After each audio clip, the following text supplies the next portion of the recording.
Hello, everyone. My name is Terry Robinson, and I'm the executive editor at SC Media.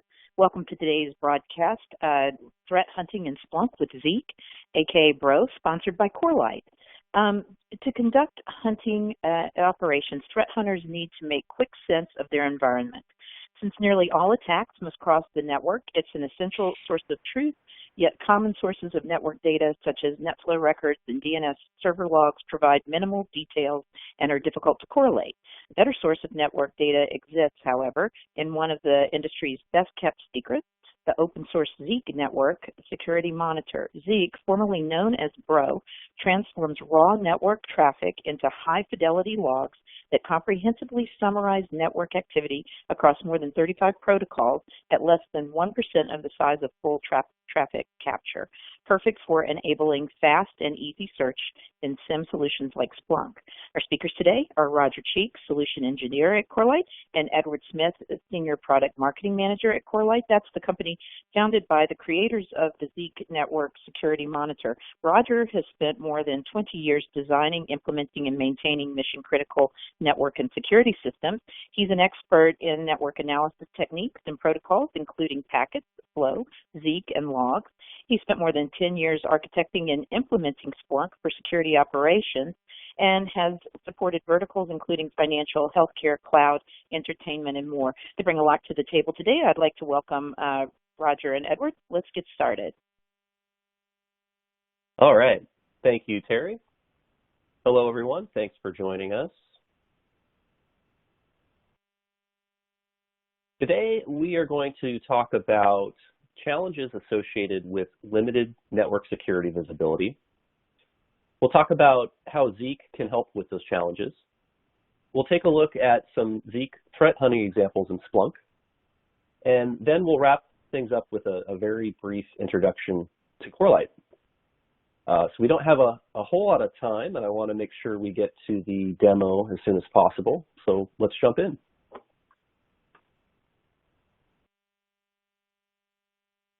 One of the biggest threat hunting challenges is a lack of visibility caused by gaps in network telemetry. And our customers often tell us that their security information is heavily reliant on endpoint data and that more network data is needed as nearly all attacks cross the network.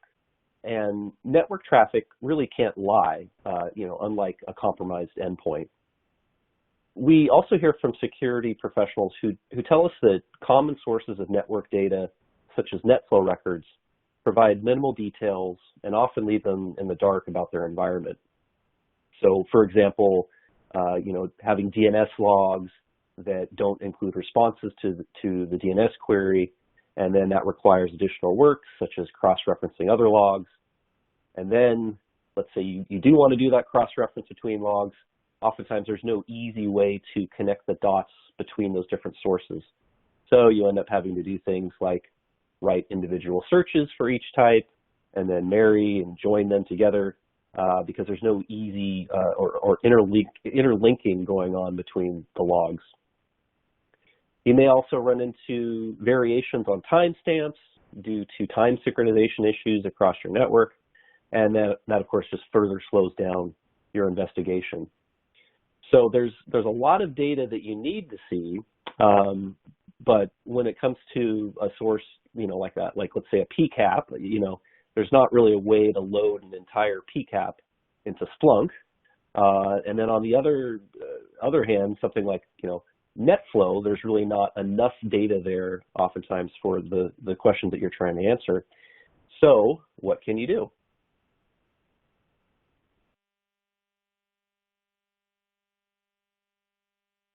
Well, one great thing you can do is use Zeek.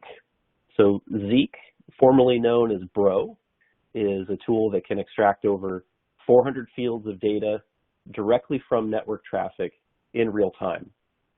It's a free open source tool. It was invented by a gentleman named Vern Paxton, who's actually one of Corelight's founders. It covers dozens of data types and protocols from layer 3 to layer 7, like data about TCP connections, SSL certificates, HTTP traffic, emails, DHCP, and many more. And you can see some examples of the type of logs that Zeek creates on your screen here. The data, those Zeek logs, are structured and organized specifically to help SOC and DFIR teams resolve potential attacks more quickly. So with Zeek, you get timestamps with microsecond accuracy synchronized across your logs. You get a unique ID for every connection, and that allows you to connect the dots across logs and see how things are linked together for a particular connection. You also get a file hash of every file that goes across your network, and you also get a unique ID for every instance of a file that has ever come across your network.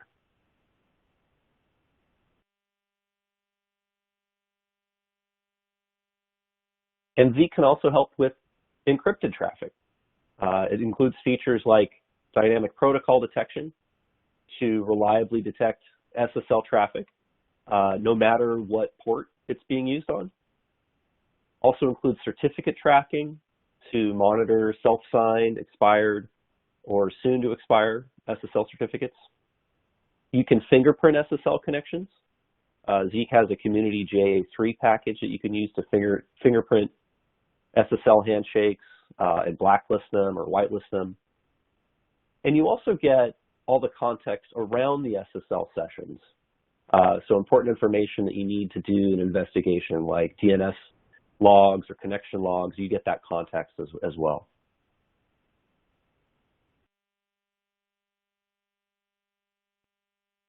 So to give you some context of how Zeek fits into an environment with Splunk, here's a diagram that shows how the data flows from your network into Zeek and then into Splunk. First, the data from the network typically comes into Zeek via a packet broker, a tap, or a span port. Then we have Zeek there in the middle green box, and in this case, it's deployed on one of Corelight's physical, virtual, or cloud sensors, and I'll talk a little bit more about Corelight later on in the presentation. Next, we have some intel feeds that can come in. These can match known indicators of compromise to your network traffic. You can flag IP addresses, URLs, emails, hashes. We can also bring in CMDB, whitelist, blacklist, other organizational info, other environmental specific data. That can all get pulled in as well. Finally, the logs and the insights are then sent to Splunk. And if you like, Zeek can also save a copy of each file that it sees. So you can save those files to disk or send them to a file analysis tool.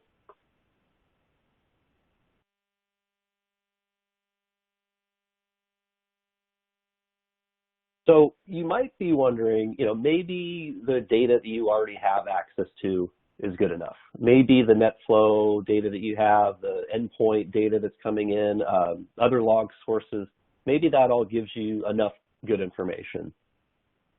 If so, here are some things you may want to consider. We'll be, of course, talking about the column on the right there, the hunting column. So, are any of these security pains a problem for you? Are you missing DNS depth to spot tunneling? Can you find traffic that's happening on non-standard ports? Can you see command and control beaconing activity? Do you have the information to answer important questions like, if I asked you to review all of the DNS queries and responses yesterday, let's say you're trying to look for evidence of DNS tunneling, do you have the data to do that? If I gave you a malicious file hash, could you go and tell me every time it's crossed your network in the past 6 months? If you had a traffic stream that couldn't be decrypted, could you still analyze it for malicious behavior? And these, of course, are all questions and challenges that Zeek can help with. So with those challenges in mind, I'd now like to hand the presentation over to Roger, who is going to walk us through some threat hunting scenarios in Splunk using data from Zeek.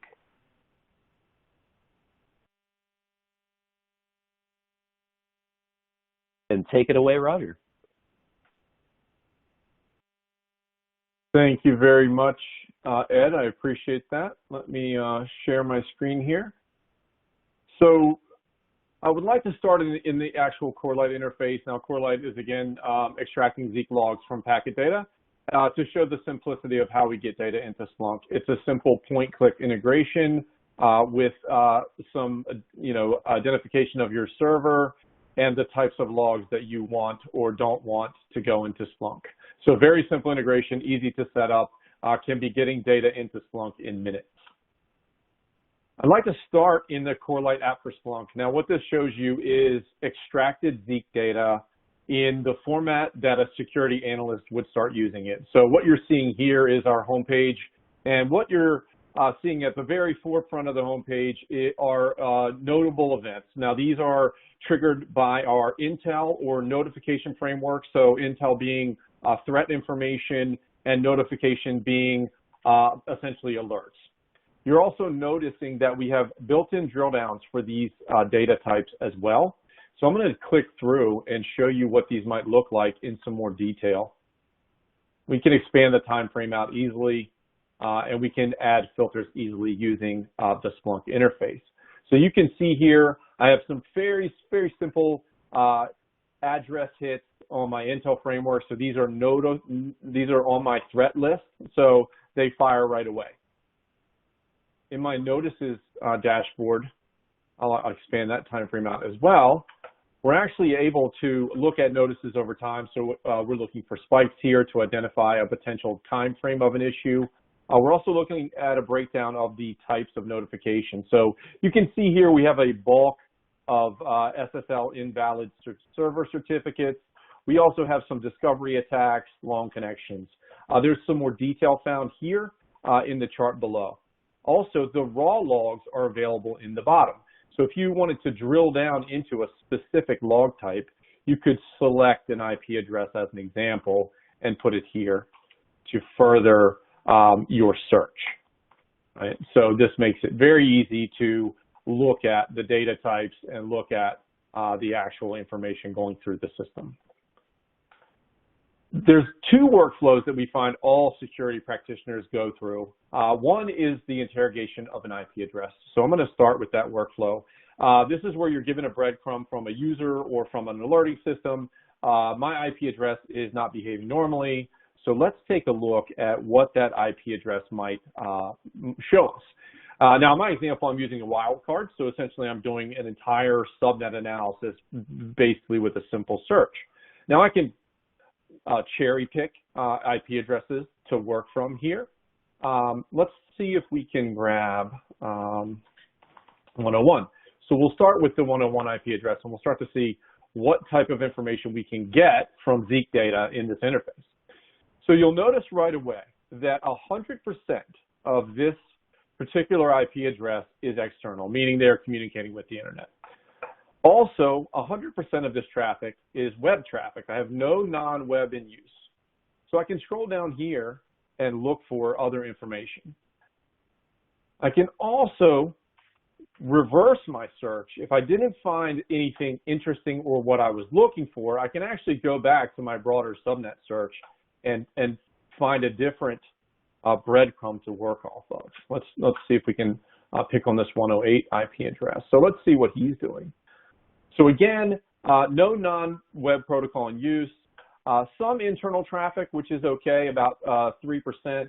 96, 97% is all external. You can see here he's getting some data from the internet. The bulk of his traffic is encrypted. And he's using a single rare user agent, which is the apple.com. Down here is a catch-all for data sets that I might not have seen in the top widgets. So you can see here I have some SSL traffic and some DNS traffic. So I'm going to drill into the SSL traffic to see if I can look for any interesting behavior. Now, as Ed mentioned, we do special analytics on encrypted traffic, and we identify misbehaving client SSL through JA3 hashes. So you can see here that I can readily identify bad behavior on SSL traffic when I see a JA3 hit. Very easy to use. Also, I'd like to point out, you can automatically see to the left here the hundreds of key value pairs that Ed mentioned previously. I'm actually going to show you what that looks like across the entire data set so you can see exactly the amount of KV pairs that we're getting. So you can see here, this is a substantial amount of data for threat hunters and incident responders to work with. Now, there's a couple of workflows that we see threat responders work with Zeek data on. The first is file analytics. So Zeek can natively export files. It also tracks files that it sees on the wire. So by that, I mean it creates a log file with metadata about the file itself, where the file came from, where the file went to, how the file was transferred, and if it can, it will determine the file name. So based on this data, we can build a special dashboard that will show the risk summary of files on the wire. So I'll let this load for a second. As you can see on the top left here, this is a very, very risky behavior. I've identified a file via the MIME type as an executable, right? So we know that this file is an executable. However, we also know that the file extension is a non-executable. So this is someone trying to hide an executable file on the wire to avoid detection. So we know right away that this puts us at high risk. In the next widget, we're looking for compressed files that are also trying to be hidden.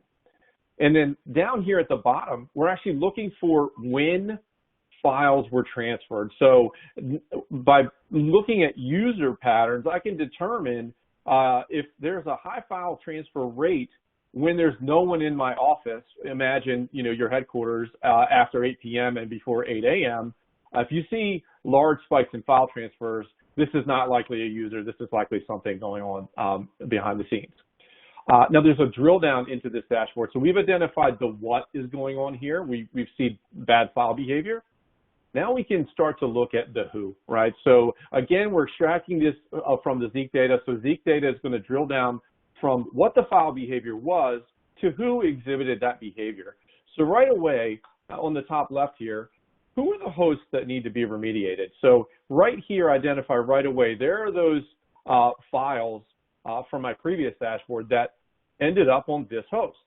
So from here, I may want to run drill down reports to see if those files were moved again, or if he executed those files, or I may want to just run virus scan on this user. Here, I can actually see where those came from. You can see that they were downloaded from the internet using the HTTP protocol. So now I may want to add these IP addresses to firewall restrictions or bad actors or threat lists. So I can now identify when I see other traffic to these IP addresses. So that's a very simple, easy to use file analysis workflow that even a tier 1 analyst can do. And you'll notice I haven't written a single search yet, actually. So I'm not deep into the Splunk language. So this is very easy for tier 1 and tier 2 analysts to work with. Now, we know that from recent news that DNS is a very risky protocol. So we've built a DNS threat hunting dashboard as well to look for anomalous or risky behavior in DNS. Now, you can see right away, we're looking for DNS requests with long queries. Now, this is clearly a query that you wouldn't normally see. So these are high-risk queries, 250 bytes in length or over 200 bytes in length. So we will want to drill into these and see if these were indeed malicious, or this can also be indicative of poor coding, a bad development issue here. If I scroll down, we're also looking for non-existent domains. This can become problematic if we see a lot of these. And then finally, responses with high answer counts. Even if you were to query some of the largest websites on earth, Amazon.com or Google.com, you're only going to get returned 4 or 5 answers in a DNS lookup for those. Here you can see we're getting responses of answer counts over 50, and these are definitely going to be high risk when you see that many answers in a DNS query. So lastly, I want to run through some manual searching to show you the power of Zeek. So because Zeek is layer 7 aware, we can identify protocol use in your environment. So I'm going to start with the SSH protocol. So SSH is used by administrators to monitor or to administer devices, and it's also used for moving file transfers. SSH runs on the destination port 22 in a typical deployment, and I'm looking for, in this search, I'm looking for individuals trying to use SSH in my environment on the non-standard port. Obviously you can see I've found some. I can now scroll down and I can see where those destinations are. Clearly, the destination was the internet. I can also quickly identify where the sources were. And I can also identify very quickly my destination port. So, let me reflect non-standard port here. So updated my search very quickly. Again, my destination port now becomes 27. My destination IPs are again on the internet. Now you can see this one is certainly a very high hit count. And then let's see if it's one individual or multiple. So you can see here as well that it's primarily one or two individuals now, so I can identify quickly who's doing this behavior and possibly why. So why would I care about this? The potential risks are someone's managing a machine at their home, someone's developing code at their home, which is of course a compliance violation. Even more malicious, someone is exfilling data to an offsite machine. So you can see right away here that you can use the protocol identification to look for people hiding things in plain sight in your environment. This is also useful for RDP. You could use this search. I won't execute these. I'll just show you examples of them. I could use a search like that, and even more prevalent, SMB. So SMB is a very risky protocol for data staging and data exfil. I can use a search something like this to show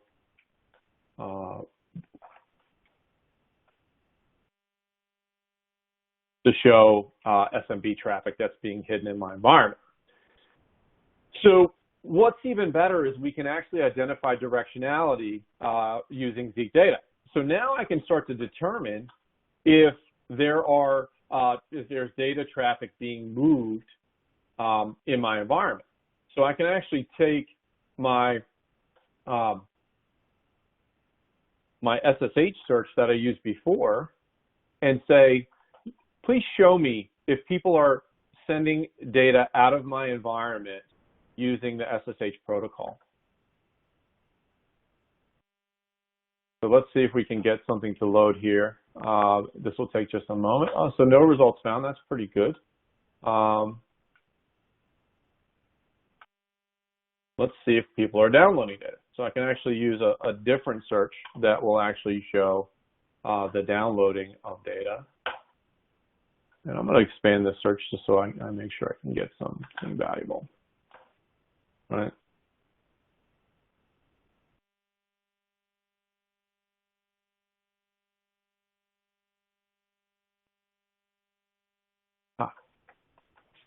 Bear with me.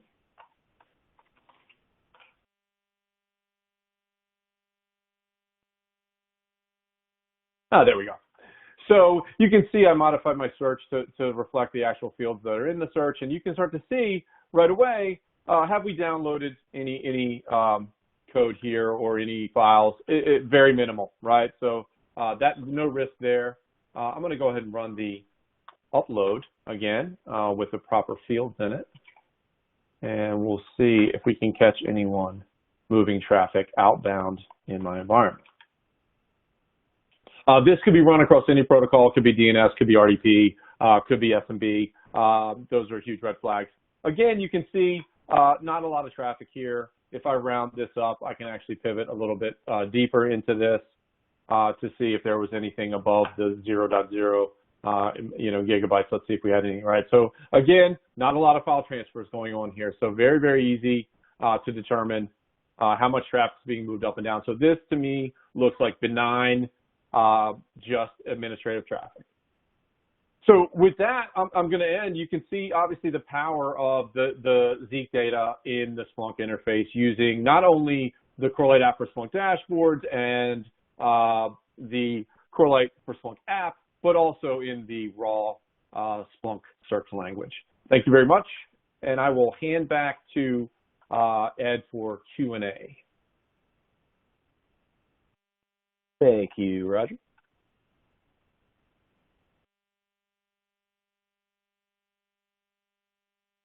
And before we get to Q&A, I just wanted to quickly tell you a little bit about Corelight. So if you like what you've seen today, you should know that Corelight can help you get to a full-scale Zeek deployment in minutes, not months. Our company was founded by Zeek's creators, and Corelight solutions are built on the open source foundation of Zeek. We offer Corelight sensors, physical, virtual, or cloud. They take the pain out of deploying Zeek by adding integrations and capabilities that large organizations need and allow them to deploy those appliances anywhere they're needed. Corelight works out of the box with Splunk. Splunk users can ingest some or all of the SIEM-compliant Zeek data directly into Splunk. You get a beautiful web GUI to manage your Zeek infrastructure, no command line skills needed. And you get up to 10 times peak analysis throughput per sensor.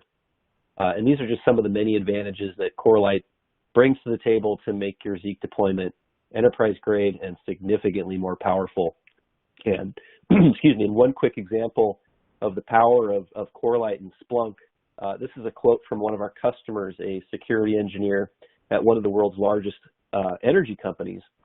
And here's the quote: "It was dead simple to set up. In fact, my SIEM support contact was genuinely surprised when Corelight's logs magically flowed into their instance pre-cooked. He thought it would require extra work to ingest, but the sensor comes pre-installed with the packages to do that. Right out of the box, it was flawless."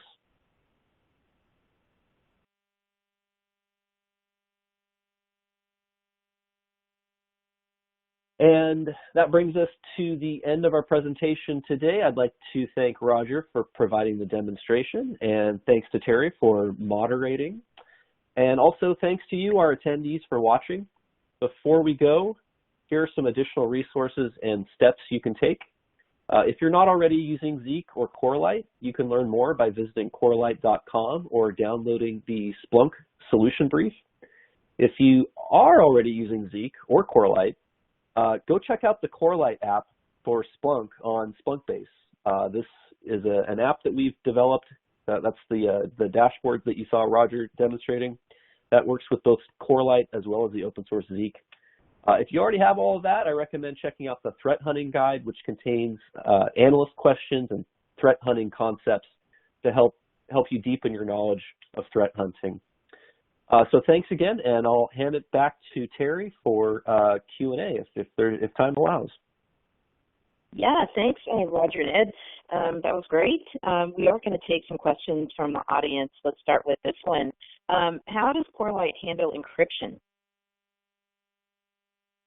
So thanks, Terry. This is a great question. So Corelight does special analytics on encryption. So you notice already that I displayed the JA3 hash, which is client SSL hashing on malicious SSL traffic. So we actually take a package from the open source community and hash values to look at encrypted traffic. So we can monitor everything that's unencrypted via the TCP session and do analytics on that. Okay. Do you think Zeek logs can replace PCAP? And how do you think about the relationship between the two of them? So at a high level, Zeek logs don't one-for-one replace PCAP. However, Zeek logs have over 85–90% of the metadata that's useful in a PCAP file. So there are very unique cases where you will have to go to PCAP, but the bulk of those are not necessary. So really what you're doing by using Zeek instead of PCAP is streamlining your security processes because you're processing so much less data. Okay. So what is the size of data collected by Zeek, and is there any way to estimate that? Absolutely. So the size is based on your aggregate network traffic. So that's your bandwidth on the wire. So once we find the bandwidth on the wire, we are actually taking the bandwidth, extracting the metadata, this rich log metadata, and sending it out as a log file. The way that we estimate that is those log files are going to be about 1% or less of your overall aggregate bandwidth. So as an example, if you had 1 gig, which is 1,000 megabytes, you would have 10 megabytes of data. Okay, so let's see if we can squeeze one more in here. Does Corelight offer any sort of deduplication or compression techniques for Zeek output data? Absolutely, we do. So there is a lot of data overlap in the log files. As an example, a connection log may be sent over and over again as a connection persists, right? So the source IP, destination IP, source port, destination port are all the same. We take the duplicate data out of those and just send the metadata that's needed to update that log file. All right. Well, sorry. Go ahead. I'm sorry, Terry. That actually comes out to be about 30% reduced off the actual size of those logs. Oh, okay. So that's going to have to be it for this session. And just a reminder, today's session will be available tomorrow at scmagazine.com under events. I'd like to thank Roger and Ed for joining us today, and thanks to everyone for tuning in. We're going to see you here again soon.